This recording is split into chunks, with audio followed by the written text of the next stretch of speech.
conjunto de costumbres y normas que se han desarrollado a lo largo de la sociedad, en el comportamiento que tiene humano en el entorno del mismo.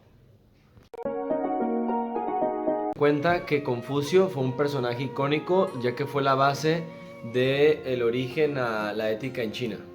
Sí, sabemos que él fue el primero, el pensador más ilustre que se tiene en la mente si pensamos en China, ya que redujo con la actividad divulgar las pautas de conducta en el libro, que era como un ritual de las normas que tenía todo el continente asiático en su momento, para poder tener una convivencia óptima y una buena moralidad en la misma.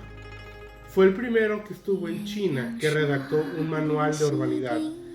La fórmula de relación entre una persona y la sociedad, cómo vestirse, cómo sentarse, cómo comer, cómo hablar con las personas, creó una manera, un manual en la que tú te puedes desarrollar con el prójimo. Let's say China. Ok, Oscar, ¿cuál es la ideología china en el ámbito personal? Ok, han sido creados ellos mediante la ideología de Confucio, por lo cual ellos tienen la sensación de responsabilidad, mediante cuando un supervisor o una persona de poder puede llegar a criticar de una manera constructiva a su empleado o subordinado, de una manera pública sin que sea de tanto estrés o de incomodidad por lo mismo. En cambio, cuando se desea renunciar o dar algunas modificaciones drásticas, es totalmente necesario hablar de una manera privada para poder entender cuáles han sido sus puntos débiles o puntos a mejorar para que sean una persona más fuerte y una entidad mejor o más poderosa en la compañía. Podría decirse que mientras en el occidente se tenía una ética basada en la razón y en las creencias individuales, la ética china construida para el hombre viviendo en sociedad, por lo que se traduce en orientaciones públicas y con objetivos distintos a los que se tienen en el occidente, además de realizaciones concretas como lo son la familia, las costumbres, el trato social. Oscar, con la información recabada, ¿cómo lidian los chinos con sus desafíos? Ok, tienen una manera los orientales en que lo hacen de una manera más directa. No se enfocan tanto en las decisiones por sus sentimientos. Se enfocan más en los hechos, lo hacen de una manera más rápida y más dinámica. Ahora, en el entorno de la jerarquía, ¿qué puedes comentarnos? Se habla que la historia de China han sido mediante sus ancestros, por lo cual un árbol genealógico en una jerarquía empresarial es bastante importante. Tienes una opinión mayor si tu padre o tu abuelo fueron partícipes dentro de la misma empresa, ya que no tienen la misma ideología de que todos tenemos la misma opinión o de en el barco todos participamos de la misma manera. Se tienen un ranking más especializado acerca de quiénes tienen los mayores votos, los sorteos, la participación más activa dentro de las decisiones.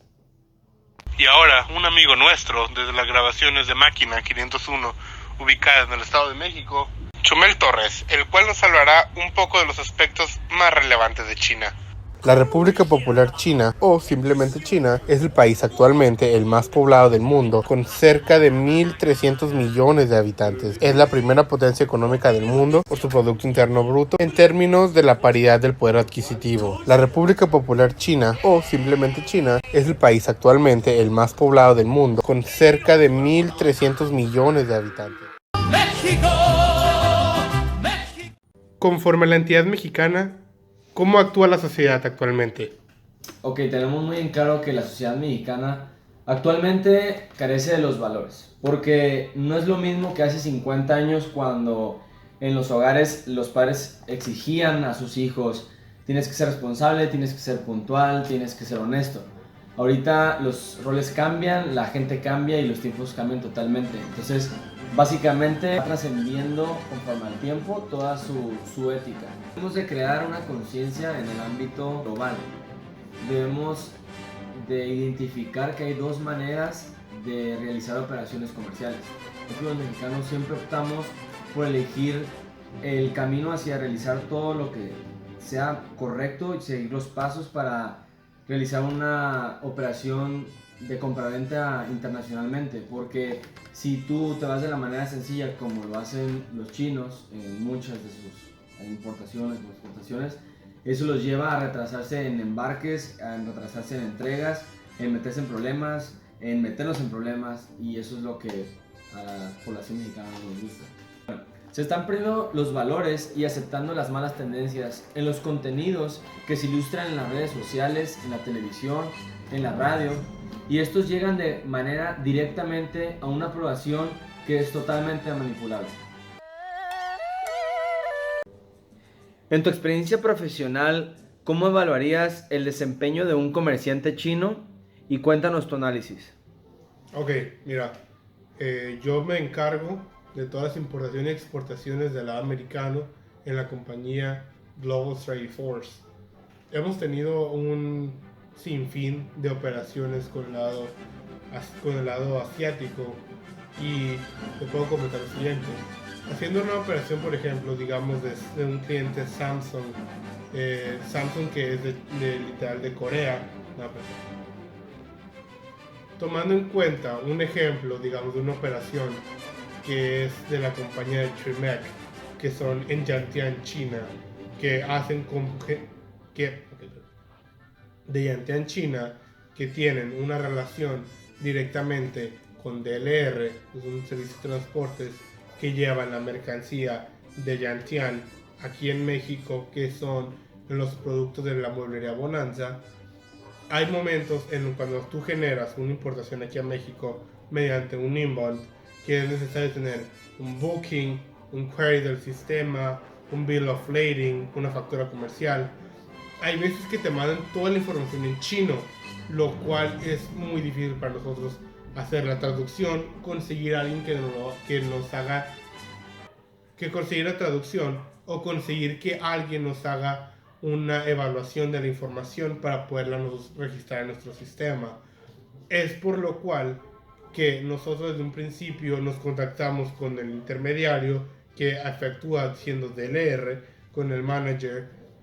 Nosotros mencionamos que la información viene en chino, que por favor hable con su cliente Trimec en Yantian, China, para que nos envíen la información correcta desde un principio, para poder elaborar el documento con toda la seguridad de que sea todo correcto.